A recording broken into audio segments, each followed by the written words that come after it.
departamento. Pues es un placer nuevamente volver a ver aquí a uno de nuestros egresados. El conferencista de hoy es el doctor Leonardo de María.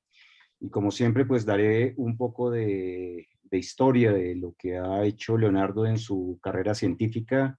Leonardo es egresado del Colegio Italiano Leonardo da Vinci en Bogotá en el año 1986, año muy recordado por el Mundial de Fútbol que debió haber sido en Colombia y terminó pues desafortunadamente siendo en México. Entonces, esa fecha yo creo que Leonardo la tiene muy clara en su cabeza.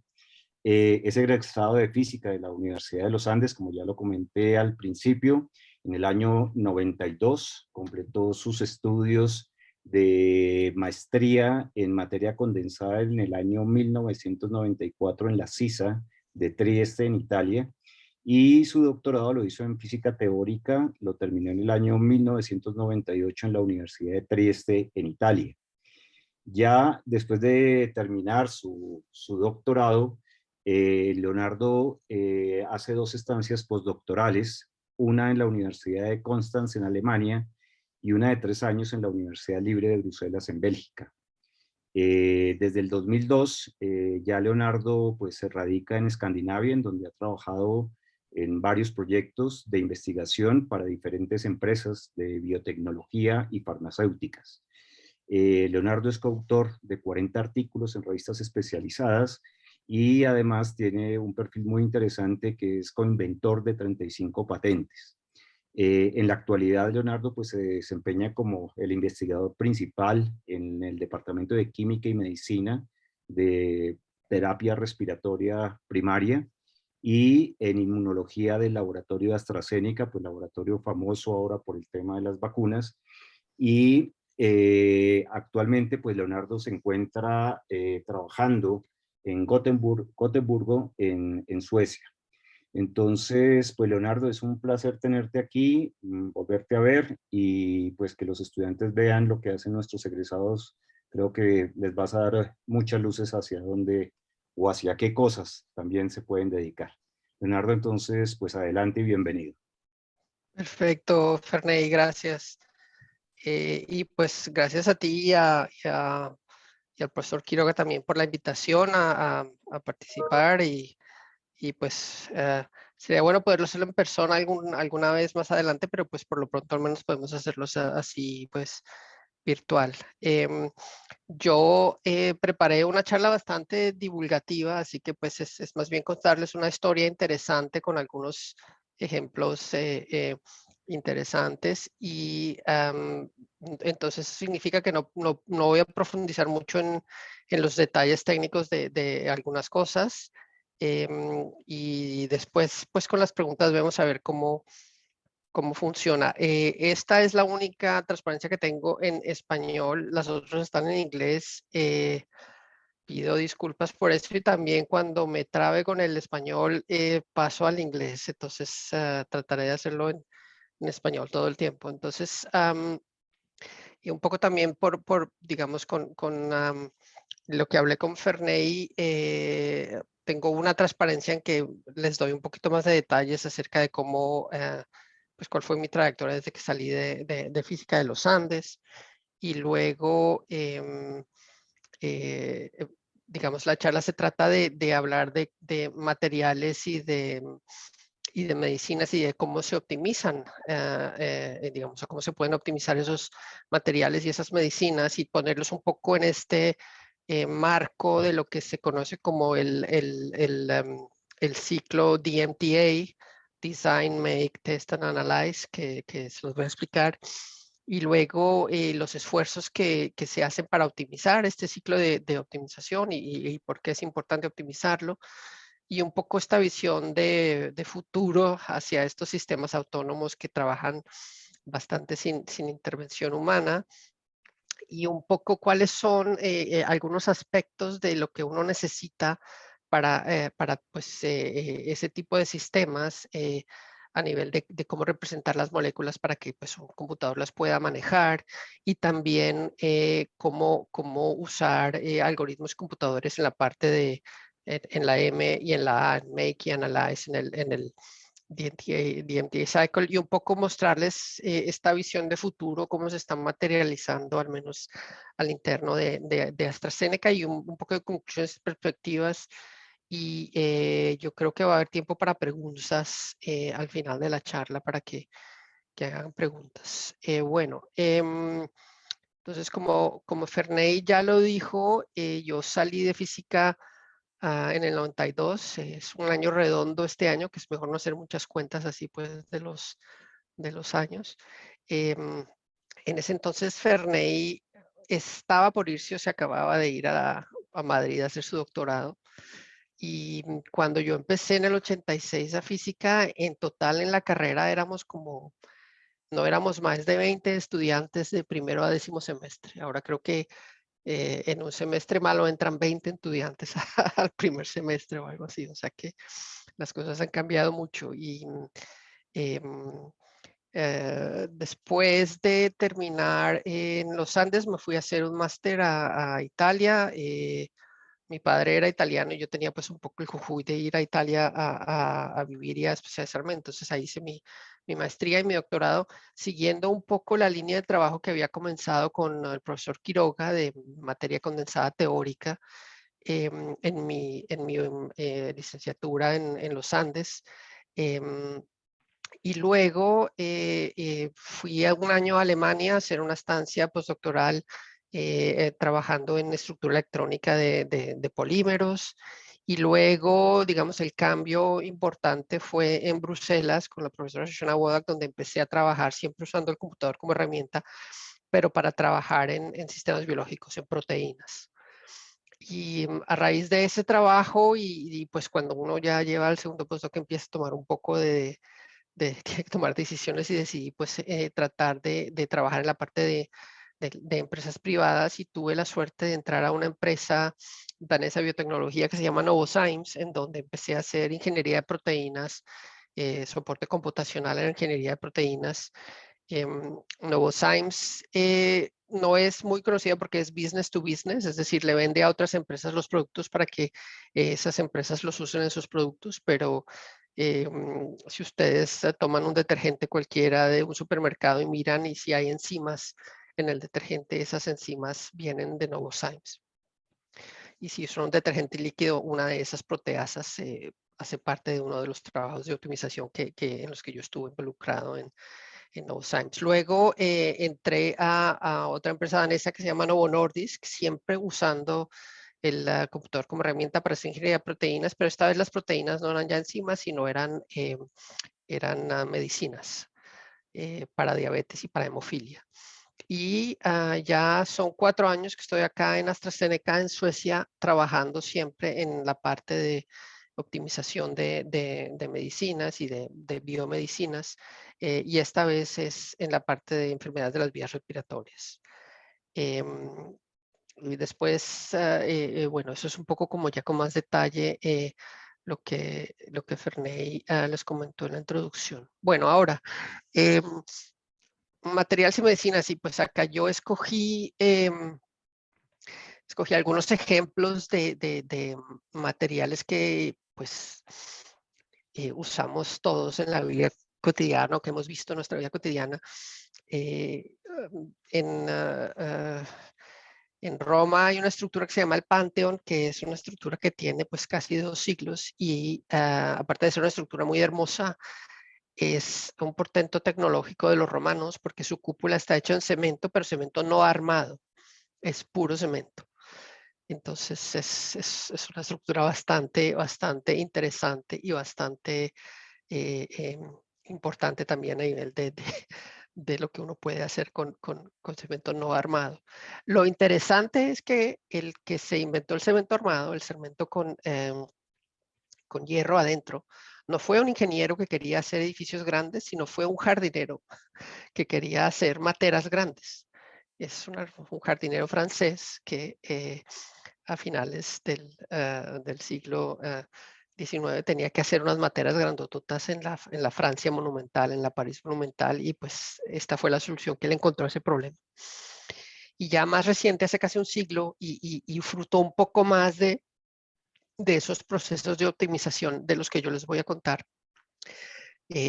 Brearley vio que poniéndole un poco de cromo al, al acero, se volvía acero inoxidable, y este acero inoxidable pues es el que pues tienen todos ustedes en las cocinas de las casas, ¿no? Es la parte de acero inoxidable. Y luego, pues también un par de ejemplos de medicinas que también tienen como orígenes interesantes. Pues la aspirina tiene un origen interesante, pues en los sauces, ¿no? Y los humanos hemos estado usando extractos del árbol de los sauces desde hace muchos años, muchos siglos, pues, para aliviar un poco las dolencias que la aspirina alivia hoy en día. Y claro, este año es importante porque se cumplen 100 años del primer paciente al que recibió insulina en 1922. Entonces escogí también la insulina como ejemplo para mostrarles a ustedes, y también porque me da la posibilidad, y esto va a ser también a lo largo de la charla, de hablarles de moléculas orgánicas y de biomoléculas, ¿no? Porque la insulina es una proteína. Bueno, y entonces, ¿de qué se trata todo este cuento del DMTA cycle? Que es un poco como la manera un poco moderna, pues, de mirar a cómo uno puede optimizar materiales, biomateriales o medicinas hoy en día. Y es, pues, una cosa bastante intuitiva, ¿no? Uno parte, hay un punto de partida, de ese punto de partida vamos a hablar un poquito después, y alrededor de ese punto de partida, esa molécula inicial, pues uno diseña unas nuevas moléculas que van a tener en principio unas propiedades optimizadas que después van a ser parte del test. Esas moléculas se tienen que hacer, la parte del make, y luego se hace un test para que, pues, probar si han sido mejoradas o no. Se analizan obviamente los resultados de estos tests, y dependiendo de esos resultados, pues uno vuelve a diseñar otras moléculas, y así pues sucesivamente. O sea, un proceso de optimización moderno tiene muchos ciclos de DMTA allí. Y digamos, es importante pensar en la optimización de estos ciclos de DMTA por dos motivos. Uno es un motivo fundamental, y es que el espacio de compuestos que uno, digamos, potenciales compuestos para explorar a la hora de optimizar estos procesos es muy, muy grande. Entonces, entre más ciclos y más ciclos eficientes uno pueda hacer, más puede explorar este espacio de compuestos donde va a haber este compuesto óptimo que tenga las propiedades que se requieren. Y por otro lado, también a nivel de un proyecto de optimización, pues entre más ciclos se puedan hacer y más rápido se puedan hacer, el costo del proyecto de optimización es menor. Entonces tiene estas dos componentes, una fundamental y otra práctica. Y pues, ¿cómo se optimiza este ciclo? ¿Cómo optimizar el ciclo de optimización? Pues uno puede, y este es un trabajo que publicaron colegas míos de AstraZeneca hace ya un tiempo, usar los principios, pues, clásicos de optimización de procesos, los Lean Sigma, y pues aplicando esa parte bastante digamos, clásica de optimización de procesos. Ustedes ven acá que se pudo reducir casi que a la mitad la duración media de uno de estos ciclos de optimización. Estos son datos internos de AstraZeneca de ese entonces. Y también es interesante, pues, que al final estos procesos de optimización, digamos, resultan en procesos complejos. Y acá este es otro trabajo publicado por colegas míos de AstraZeneca, en donde se muestra el resultado de este proceso de optimización, y sobre todo en la parte de T del DMTA, de test, ¿no? Y este es lo que se llama en AstraZeneca el Wave 1 Assay Panel. Esto significa que cada molécula orgánica que se sintetiza en AstraZeneca tiene estos 5 puntos, estos 5 data points. O sea, se corren estos 5 ensayos para absolutamente todas las moléculas que se sintetizan en AstraZeneca.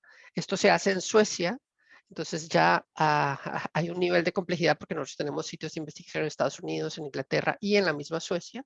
Es decir, que los compuestos tienen que llegar acá. Y luego hay toda una parte de estructura que maneja estos compuestos, que está automatizada la parte de crear estos assay plates, y los ensayos se corren de manera automática. Pero es un proceso complicado, ¿no? Y entonces al final lo que, digamos, hoy en día más o menos es lo que sucede. Es, claro, después de haber hecho todo el trabajo de medicina translacional en que uno ha traducido una enfermedad a un target molecular y con compuestos iniciales de partida, se empiezan a hacer estos ciclos de optimización, ¿no? Que son, que toman entre las 4 y 6 semanas por ciclo promedio en AstraZeneca, y se hacen en la duración de uno de los proyectos de optimización, se hacen pues bastantes de estos ciclos para al final dar con un candidato, pues que va a ser un drug candidate, que va a ser tomado por la parte de la organización que se ocupa de hacer la parte ya clínica, de desarrollo clínico de la molécula. Y entonces, digamos, ahora hago un salto un poco a la parte de sistemas autónomos de optimización para después volver un poco hacia atrás. Pero entonces, la parte de sistemas autónomos de optimización no es nueva, es una parte en la que, vamos a poner aquí un poquito abajo, es una parte en la que, digamos, ya hace, digamos, unos 15 años largos, los trabajos más famosos son del profesor Roskin, que ahora está acá en Chalmers, en Gotemburgo, y él y su equipo en Inglaterra diseñaron primero un robot que se llamaba Adam y después otro robot que se llamaba Eve.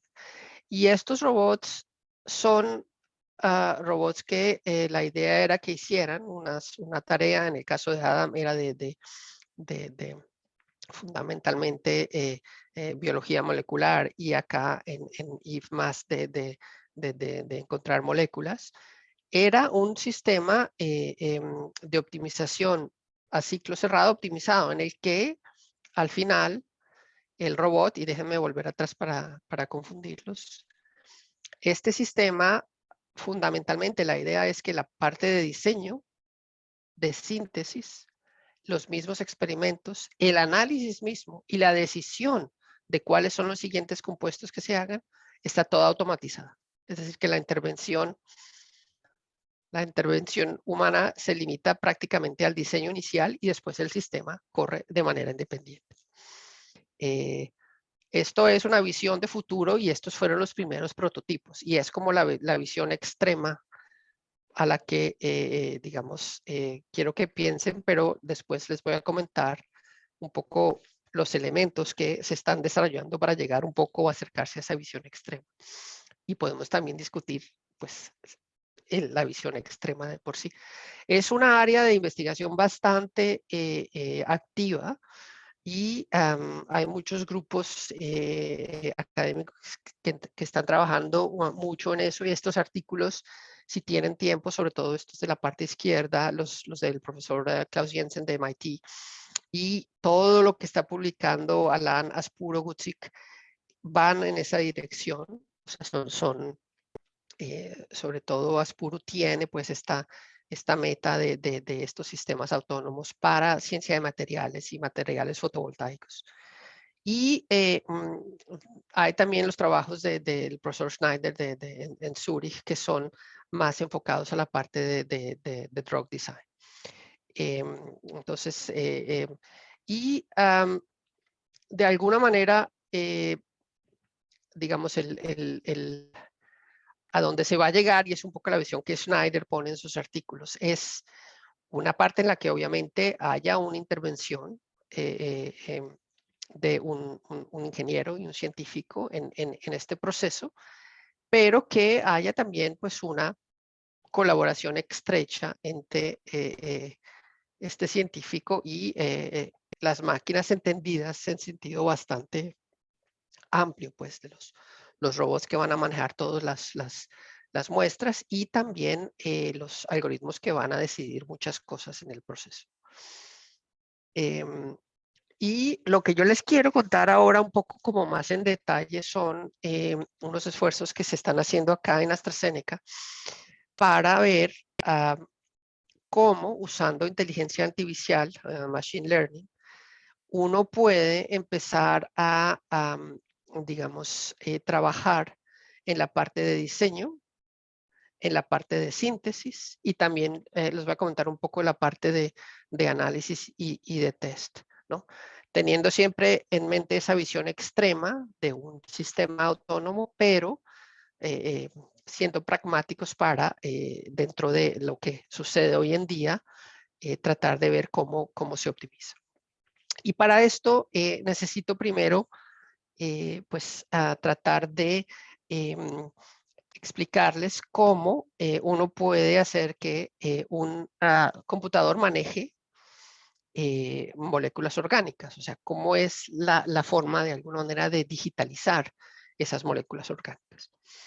Entonces, y es relativamente fácil. Esta es una nomenclatura que la gente que hace chemoinformática maneja y se llama SMILES. SMILES es Simplified Molecular Input Line Entry Specification, y eso obviamente nos dice que primero la gente encuentra un acrónimo interesante y luego se inventa las palabras del acrónimo, porque nadie se acuerda qué significan estas cosas y todo el mundo se cuenta SMILES. Y fundamentalmente en SMILES lo que uno hace es crea una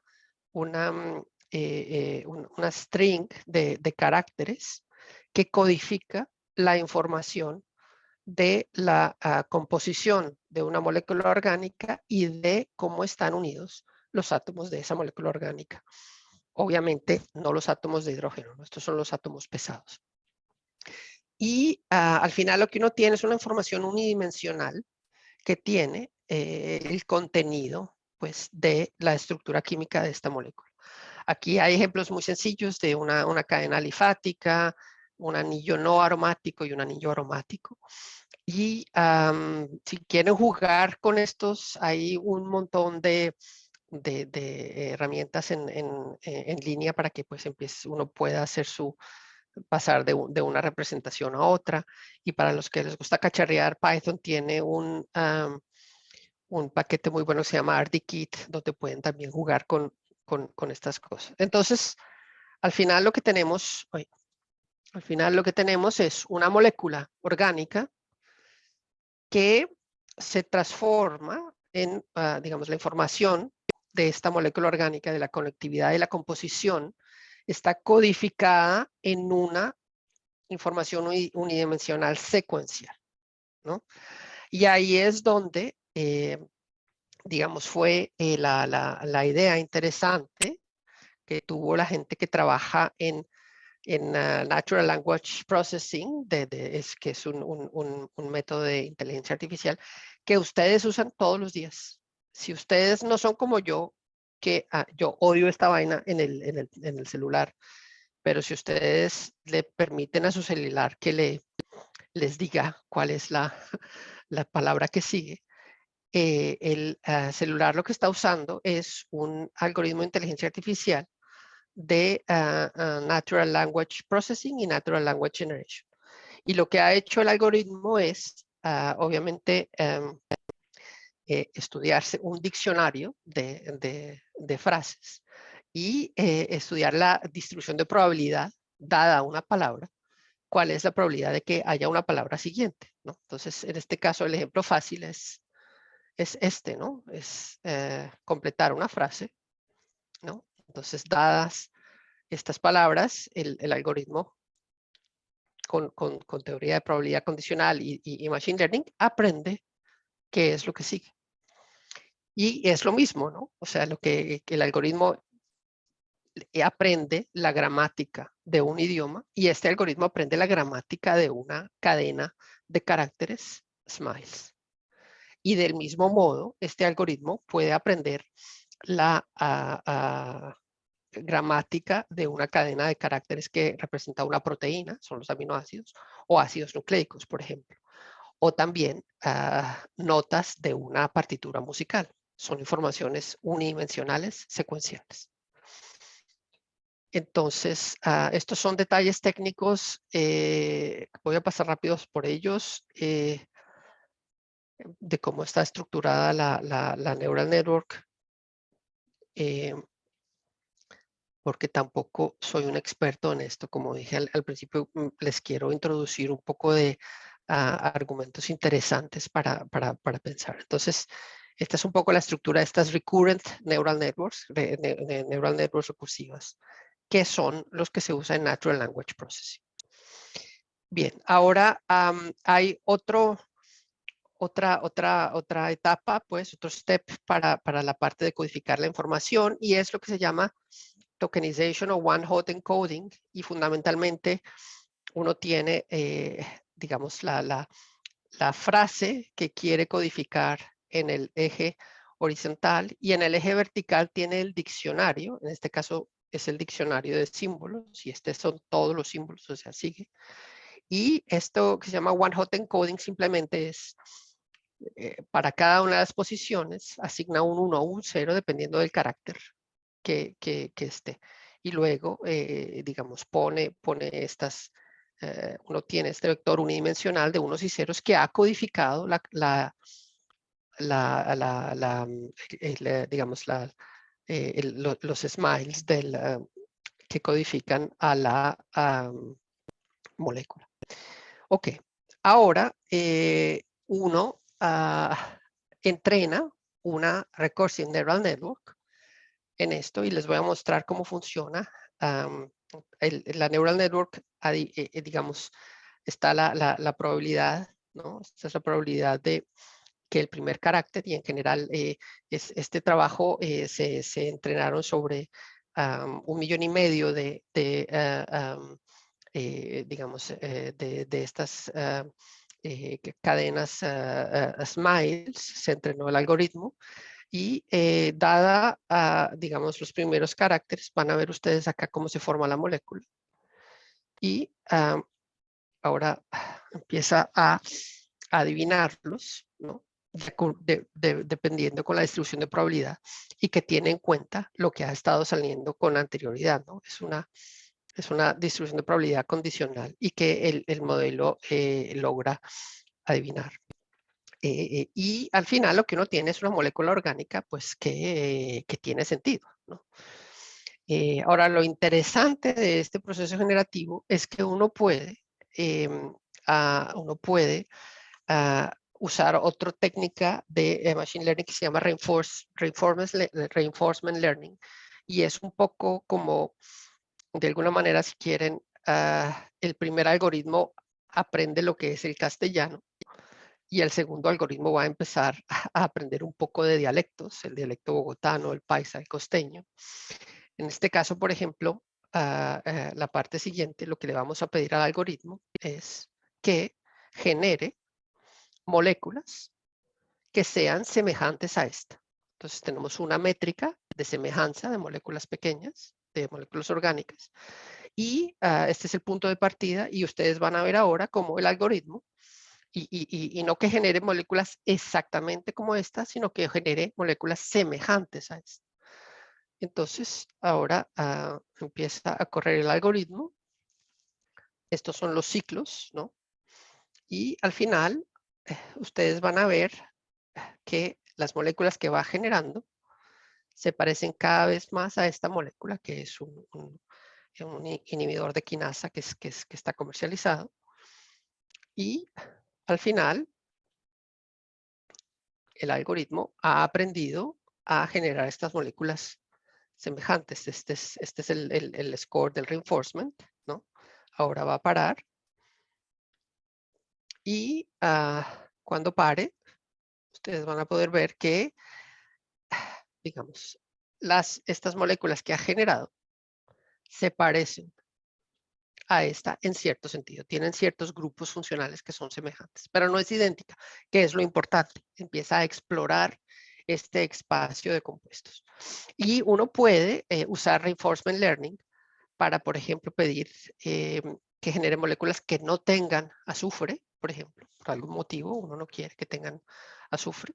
O también, bastante importante, empezar a generar moléculas que tengan una actividad específica, ¿no?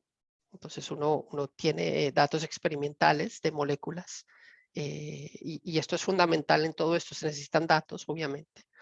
Este algoritmo se entrena en 1,5 millones de moléculas que son moléculas de un database público, Campbell. Y si uno tiene datos de actividades de las moléculas, también puede empezar a hacer el reinforcement learning para la actividad. Y para los que quieran un poco jugar, estos son los trabajos que han publicado mis colegas que trabajan en esta área activamente. Yo trabajo en cosas más de péptidos y de proteínas. Y si quieren también, nosotros en AstraZeneca tratamos en la medida de lo posible de publicar también el software. Entonces tenemos el software open source que se llama Reinvent, para que ustedes jueguen un poco con esto si quieren.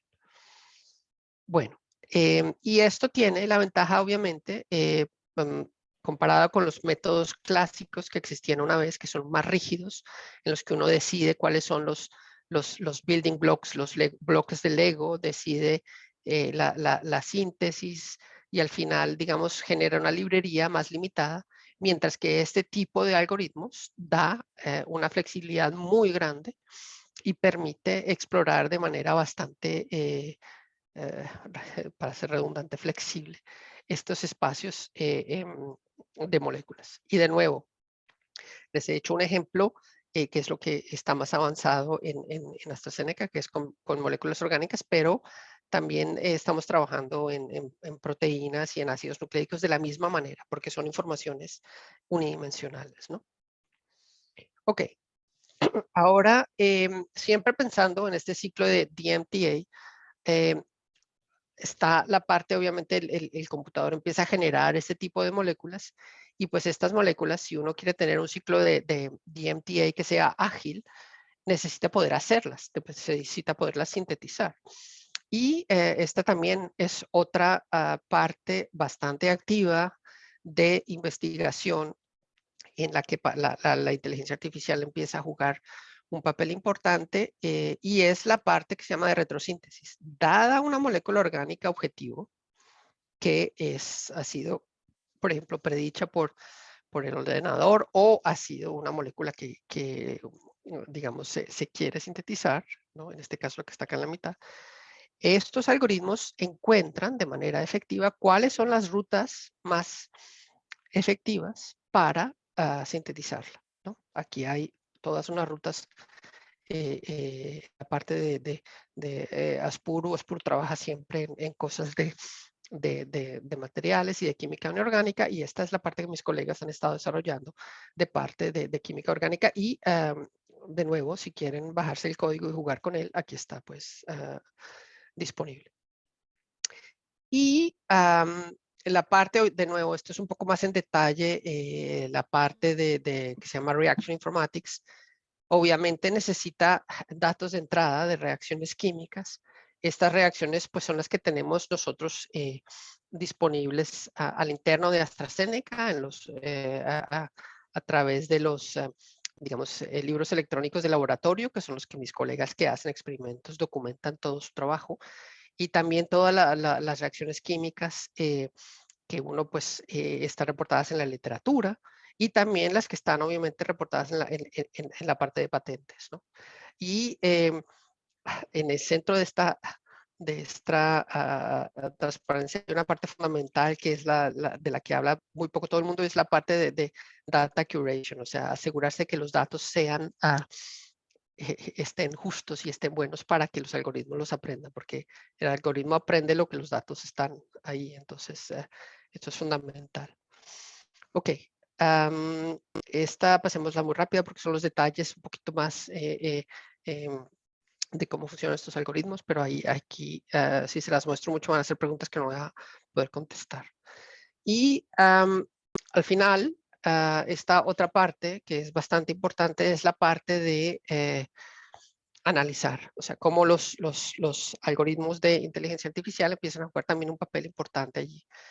Este artículo de Aspuro es bueno, es muy bueno, porque yo ya les comenté a ustedes ahora que uno parte de una estructura química que puede codificar con con caracteres, con estas smiles strings, y luego puede, porque este es un espacio de optimización discontinuo, o sea, si uno empieza a cambiar estos caracteres smiles y quiere optimizar, por ejemplo, determinadas propiedades ópticas o determinadas propiedades de la molécula, determinadas propiedades fotovoltaicas, hay que, digamos, idealmente establecer un vínculo entre esta parte codificada y esta función de optimización, de manera que esta función de optimización pueda ser continua y se le puedan calcular derivadas para que al final pues uno pueda, en este espacio que sí es continuo, empezar a buscar óptimos que luego va a tener que traducir de nuevo a moléculas, ¿no? Entonces está esta parte de los variational autoencoders en los que uno pasa de esta parte de codificar las moléculas a este espacio continuo de optimización donde el algoritmo ha aprendido cuál es esta función de optimización y de nuevo a la parte en la que a partir de ahí dice, bueno, si nos queremos mover en esta dirección de optimización, lo que necesitamos son este tipo de moléculas, ¿no? Y acá hay otra parte que es interesante y es, por un lado, yo les comenté que cada molécula orgánica que se sintetiza en AstraZeneca tiene estos 5 experimentos que se calculan, pero pues estos experimentos cuestan dinero y tiempo, y entonces uno puede, digamos, calibrar un modelo de inteligencia artificial para que calcule, por ejemplo, la solubilidad en vez de medirla, ¿no? Y también usar estos algoritmos de inteligencia artificial para empezar a ver cambios que digamos lo que se llama match pairs, o sea, cosas en las que cambia solo un grupo, cuál es el efecto en este tipo de propiedades. Entonces, también en la parte de la A del DMTA hay un esfuerzo grande para empezar a usar estos algoritmos en estas 2 direcciones que les he comentado. Bueno, ya para terminar, esto es un poco lo que les estaba mostrando, ¿no? Hay, no sé si ustedes han seguido con atención a la literatura, pero la gente de Google y de esta compañía de Google que se llama DeepMind, fundamentalmente resolvió el problema de predecir la estructura de una proteína a partir de su secuencia. Y eso, pues, la parte experimental de ese trabajo puede tomar meses o años, encontrar la estructura de una proteína, que es a donde se va a ligar una de estas moléculas orgánicas que va a tener un efecto terapéutico. Entonces, una vez que uno ha hecho la parte de medicina translacional y ha encontrado un target molecular, puede ahora usar este AlphaFold para obtener la estructura de la proteína. En principio hay ahora algoritmos que le pueden a uno ayudar a predecir la actividad y también, digamos, dónde se va a ligar esta molécula.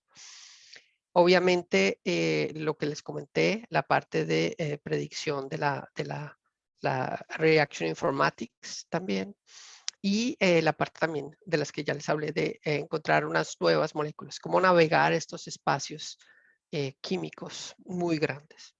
Y obviamente central a todo esto está la parte de robótica y de automatización de las que no les he hablado nada, porque no soy un ingeniero que está entrenado en eso, pero es una parte también bastante compleja y complicada, sobre todo porque todas estas diferentes partes tienen que hablar entre sí y es un problema tonto técnico no trivial, porque empezando por el hecho de que estas partes las venden diferentes compañías y eso pues vuelve las cosas bastante complejas. Esto es un poco más, de nuevo, para mostrarles lo que se está haciendo, pero para introducirles la última transparencia, en las que les voy a mostrar una foto de lo que en AstraZeneca está más cercano a este sistema autónomo de optimización, que es lo que nosotros llamamos el iLab. Y esto es como el iLab se ve hoy en día, está en el sótano del edificio donde yo trabajo, y es un prototipo que se construyó hace ya 5 años, y la idea es que tenga todas las etapas del ciclo de DMTA, como les dije, integradas, que pueda trabajar haciendo cientos de ciclos de DMTA no interrumpidos, con una duración corta entre ciclo. Y, digamos, se ha aplicado y se está aplicando a ciertos aspectos de proyectos de optimización de fármacos en AstraZeneca. Por último, les quería comentar también una cosa que me parece muy interesante, y es que, como yo les dije, AstraZeneca genera un montón de datos internos de las moléculas que se sintetizan. Esto lo hace también todas las otras compañías farmacéuticas. Y ahora hay una iniciativa interesante, y esto fue un proyecto financiado por la Comunidad Europea, para compartir los datos entre empresas. Así suena un poco raro, pero ha sido interesante, de manera anónima, anonimizar los datos, para que la gente pueda usar esos datos para construir sus propios modelos de machine learning de determinadas propiedades, y luego compartir también los modelos, pero pues sin revelar cosas confidenciales. Entonces eso también se está trabajando en esa dirección. Y ya para terminar y dejar tiempo para un par de preguntas, bueno, pues espero haberles introducido de manera interesante también un poco la conceptualización de estos ciclos de optimización de materiales y de medicinas, el ciclo DMTA. Obviamente, el número de estos ciclos y la duración de estos ciclos tiene un impacto directo en la duración del proyecto, y también en cuánto de ese espacio de compuestos uno pueda explorar. Hay muchas formas de optimizar, digamos, estos ciclos de optimización, empezando por las cosas clásicas de los Lean Optimization de proyectos, y obviamente lo que les comenté un poquito por aquí y un poquito por allá, inteligencia artificial y machine learning han empezado a tener un impacto bastante grande en todos estos aspectos, desde la parte de generar moléculas, y fue lo que les comenté un poco como más en detalle, cómo un ordenador, un computador puede manejar información de moléculas orgánicas, cómo puede empezar a entender la optimización de estas moléculas, la optimización de cómo se pueden hacer estas moléculas. Y por último, esto es algo, digamos, que llevado al extremo, ¿no? Genera digamos, concepto de sistemas completamente autónomos de optimización y de plataformas de optimización que se están prototipeando un poco pues, en toda la parte de Drug Discovery y Material Science, en las empresas y también en los centros de investigación en academia. Y con esto termino, y nos queda un poco de tiempo para preguntas. Y No, muy sobre bien, todo Leonardo. preguntas que no sean muy técnicas, porque si no, no se las voy a poder contestar. Vale, Leonardo, bueno, muchísimas gracias por esa conferencia tan interesante. Entonces, pues nada, el coloquio queda abierto a preguntas, comentarios por parte de los estudiantes. Y de los profesores también, ¿no? Bien. Bueno, yo tengo dos preguntas entonces para empezar, Leonardo. Es decir, ¿cómo pueden en esa codificación unidimensional, cómo pueden codificar algo que me parece que es importante en las macromoléculas y las proteínas, y es el folding y la Sí, diferencia sí, de conformación, que es eminentemente un aspecto 3D sí, de sí. esas moléculas. Y en una codificación, es decir, me perdí en ese momento, es decir, cómo pueden en Sí, una sí, sí, sí. secuencia puramente unidimensional tener en cuenta esas múltiples posibilidades de folding que pueden tener las Sí. macromoléculas. Sí, y ahí, digamos, ahí hay una diferencia conceptual importante porque estas cadenas de smiles tienen ya dentro de sí, si uno quiere, un poco de información acerca del folding, entre muchas comillas, de la molécula orgánica, ¿no? Porque tienen la conectividad, entonces tienen ya la estructura. Una secuencia de aminoácidos de una proteína no la tiene, ¿no?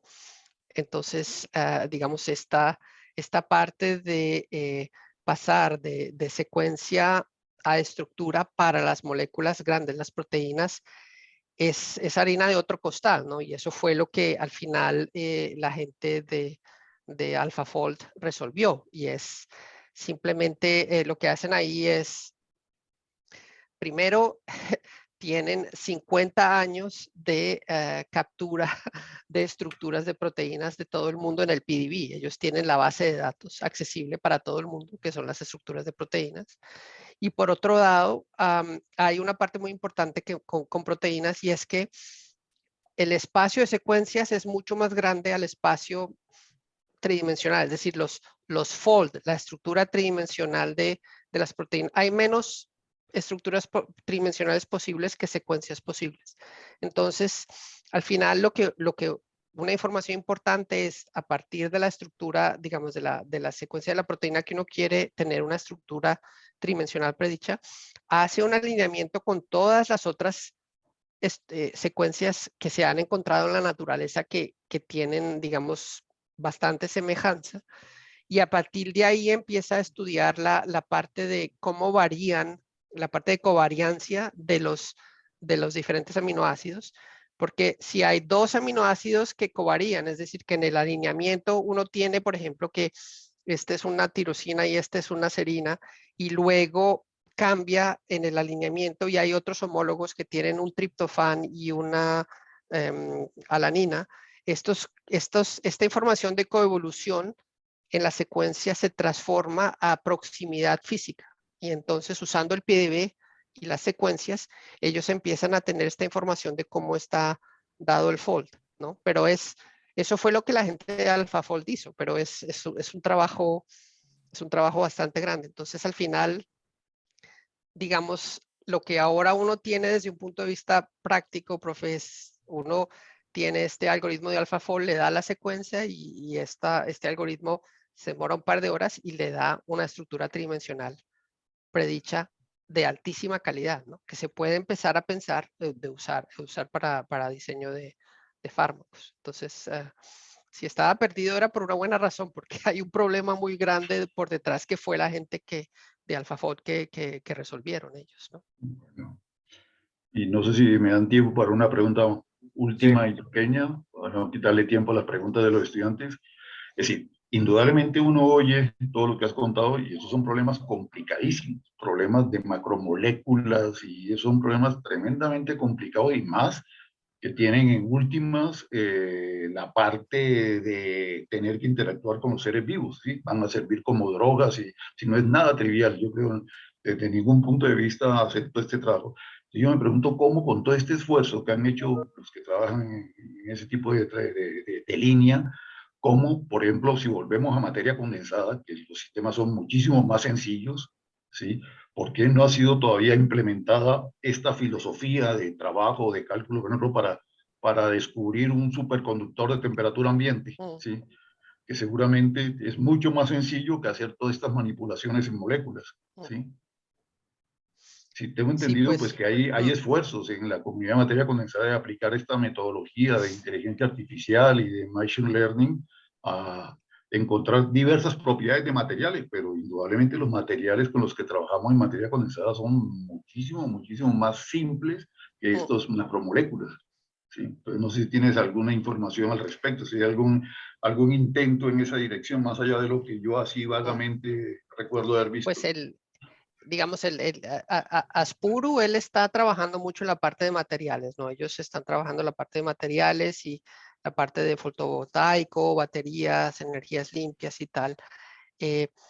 Digamos, una parte muy, al final todas estas cosas funcionan. Por ejemplo, si uno puede miniaturizar los experimentos de tal manera que el experimento se pueda hacer usando muy poca cantidad del material sintetizado, obviamente, ¿no? En biología uno tiene estos microtartar plates con 96 o 394 posibilidades, ¿no? Hoyos o wells. Hay que de alguna manera ver si uno puede sistematizar el testing. Yo no sé qué tanto pueda uno, por ejemplo, correr 96 experimentos de superconductividad a bajas temperaturas de manera reproducible y robusta, y eso no sé. Pero es un poco un balance entre cosas fundamentales y cosas técnicas, profe, al final. Entonces, no, Muy bien. siempre es... Vamos a darle la oportunidad al resto de la audiencia que participe. Vale, Rafael. Hola Leonardo, gracias por la charla. Tengo una duda y es, tú nos mostraste una gráfica donde uno puede mirar como el proceso de retrosíntesis de la molécula y eso da varios caminos a través de Sí, los cuales yo puedo llegar. La sí. duda es, ¿cómo saben ustedes o cómo hacen para decir cuál de estos caminos son los mejores y como el más óptimo en el que sea más rápido y se gaste menos recursos? Sí, pues hay como varias, digamos, al final cada una de estas posibilidades de retrosíntesis tiene unos scores, ¿no? Y hay cosas muy triviales, por ejemplo, y son si uno tiene los reactivos disponibles o no en el laboratorio, ¿cierto? O sea, porque puede ser que el algoritmo prediga que uno tiene que partir de A, B y C, y uno no tiene A, B y C en el laboratorio en ese momento, sino tiene C, A y D, ¿no? Entonces, esta es una cosa trivial. La otra también es el costo, ¿no? ¿Cuánto valen los reactivos para cada una de las reacciones? Es una cosa que uno puede poner como decir, como un score, ¿no?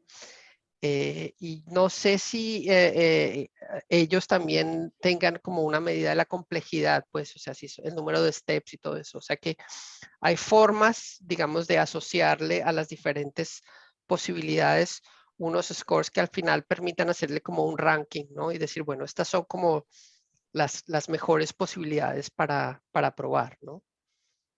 Ok, listo. Y la otra duda que tengo, que va en línea como con lo que preguntó el profesor Luis, y es lo de AlphaFold, fue más o menos por 2018.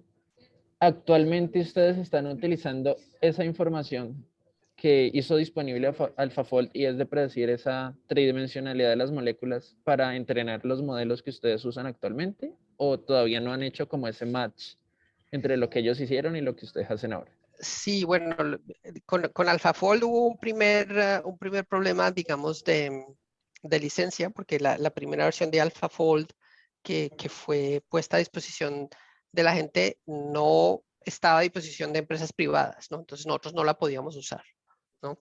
Ellos luego cambiaron el sistema de licencia, entonces nosotros pudimos empezarla a usar y estamos en esas, estamos viendo a ver un poco, digamos que si los modelos que predice AlphaFold son modelos que se pueden empezar a usar para hacer, digamos, lo que uno usaría AlphaFold cuando no tiene una estructura tridimensional de la proteína target que uno quiere para desarrollar la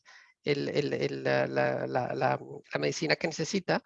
Entonces, en vez de hacer cristalografía de proteínas, uno hace esta predicción de AlphaFold, que es bastante buena. Y luego hay que hacer docking de la molécula orgánica al receptor, por ejemplo, y usar ese tipo de datos, ¿no? Del docking y el docking scoring para entrenar estos modelos de machine learning. Entonces hay como dos niveles de incertidumbre, ¿no? Uno trabaja en un modelo, una estructura tridimensional que es bueno, pero ¿qué tan bueno estamos viendo? Y luego tiene que empezar a adivinar dónde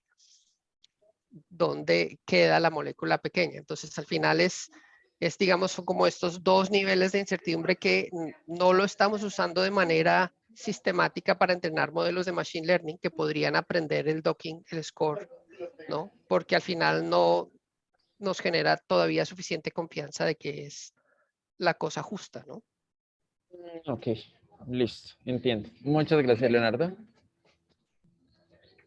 Vale, muy bien. No sé si hay alguien más que quiera hacer alguna otra pregunta, algún comentario. Laura. Una pregunta, pero es más de tipo personal.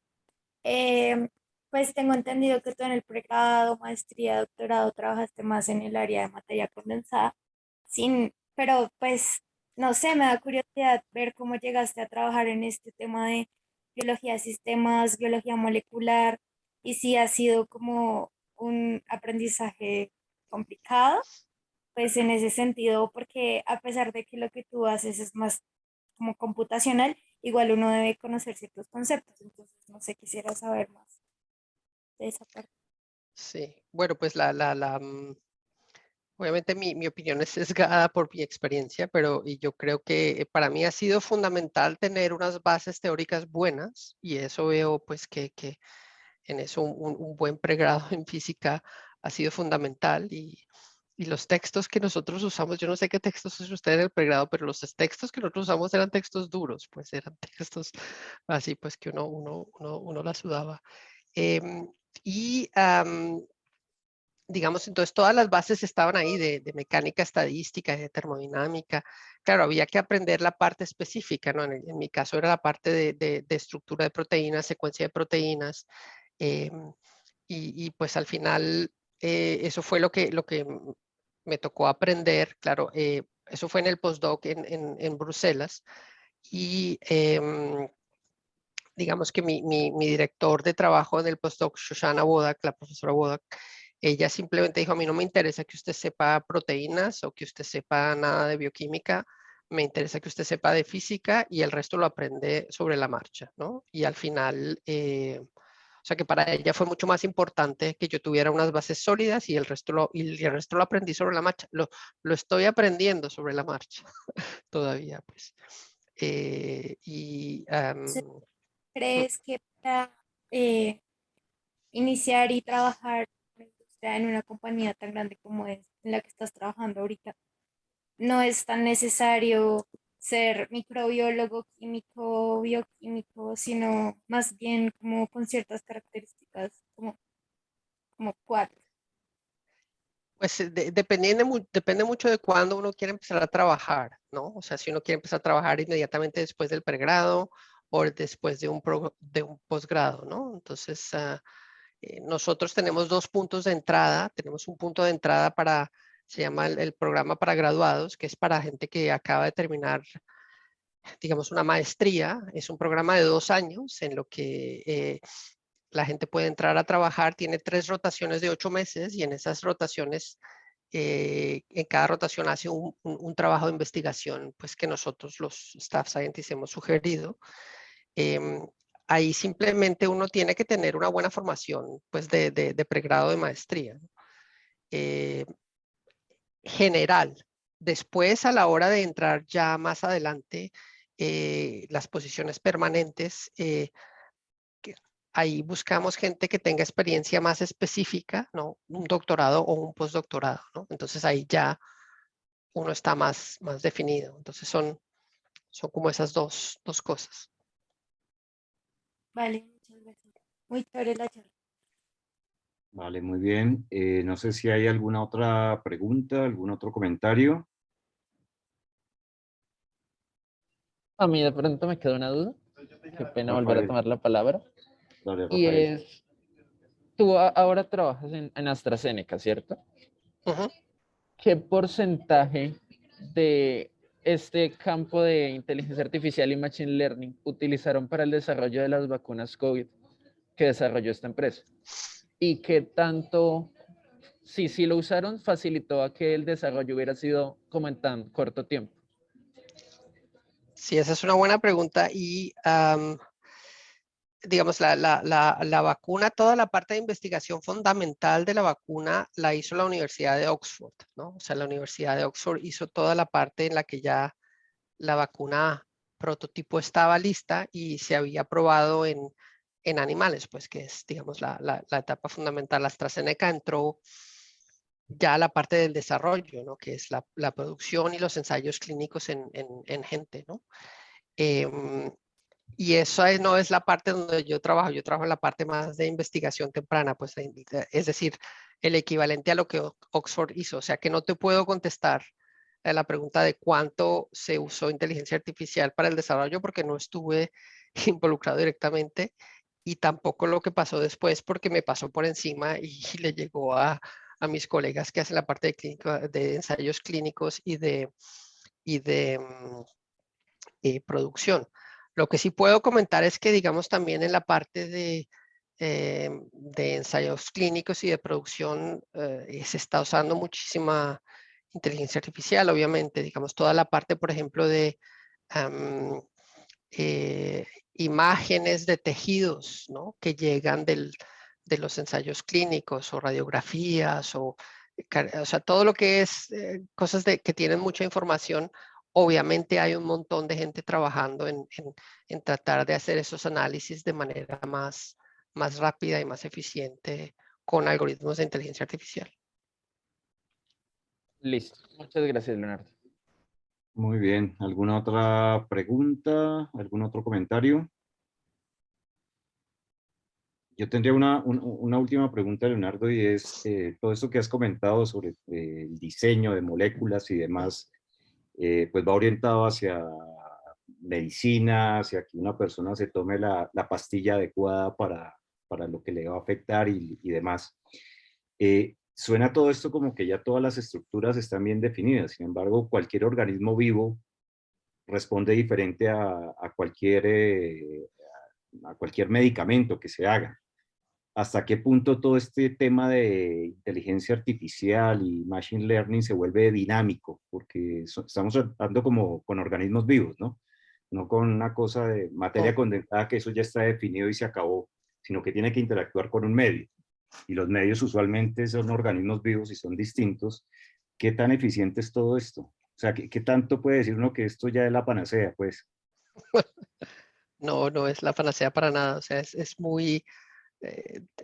desde el momento que una de estas moléculas orgánicas entra en un organismo, lo que tú dices es cierto, o sea, pasa de todo, entre comillas, ¿no? Y digamos lo que nosotros tenemos que tratar de hacer desde un punto de vista de trabajo es tratar de predecir lo máximo que es ese de todo, ¿no? O sea, cuál es el metabolismo, por ejemplo, ¿no? O sea, qué es lo que le va a pasar a esta molécula cuando digamos, el cuerpo tiene, los organismos tienen, por ejemplo, zonas donde metabolizan, ¿no? Entonces, por ejemplo, el hígado y todas las enzimas del hígado están, digamos, listas para metabolizar estas moléculas y así sucesivamente, pero no, o sea, todas estas cosas son subproblemas muy complicados de todo, ¿no? Y al final, pues, digamos que no, porque la panacea sería que uno generara en el computador estas moléculas, hiciera un mínimo número de experimentos, ni siquiera ni en animales ni nada, sino in vitro,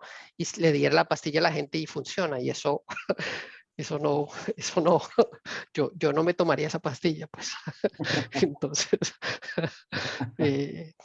entonces Vale. no, eso todavía está muy lejos y hay muchísimas posibilidades digamos, era un poco también, hay muchísimas posibilidades de problemas interesantes, algunos bastante técnicos y otros bastante fundamentales, pues, a los cuales uno puede, pues, trabajarle, ¿no? Entonces hay bastante. Solo que el modo de ver las cosas ha sido diferente, en particular porque en ciertos aspectos del trabajo de investigación ahora uno puede generar rápidamente muchísimos datos experimentales de muy buena calidad, ¿no? Entonces ese es un poco también lo que ha cambiado, no solo el hecho de que tengamos estos computadores más potentes que permiten, pues, entrenar estos métodos rápidamente, sino que la cantidad de datos a disposición experimentales de buena calidad ha aumentado. Ahora, por ejemplo, no sé, uno puede, nosotros podemos, todo el mundo puede, dada una célula y en unas condiciones específicas de una célula, extraer todo el RNA de la célula y secuenciarlo y tener toda esa información. Y eso se puede tener para diferentes, digamos, puntos temporales, para diferentes dosis. Entonces, imagínate tú la cantidad de datos que se están generando en estos experimentos. Y son experimentos relativamente sencillos de hacer, pero que generan un mundo de datos que de alguna manera hay que tratar de navegar y procesar, ¿no? Entonces digamos, la biología de por sí es muy rica de datos, ¿no? O sea, no sé, en física algo que se le parezca tal vez la astronomía hoy en día de pronto, ¿no? O también, claro, la física de partículas, los experimentos en física de partículas en últimas, estas colisiones generan un montón de datos también, ¿no? Entonces... Vale. Bueno, muy bien. ¿Alguna otra pregunta? ¿Algún otro comentario? Vale, pues no veo a nadie más con la mano alzada. Entonces, pues nada, Leonardo, un gusto tenerte nuevamente por aquí. Lástima que sea virtual y esperamos verte personalmente algún día por aquí. Sí, sí, Pues eso está muchísimas dentro gracias, del Leonardo. plan. Vale, muchas gracias. Muy Que bien, estén Bueno, bien. Leonardo. Leonardo, Vale, gusto en Chao. verte. Chao, adiós. Chao. Gracias.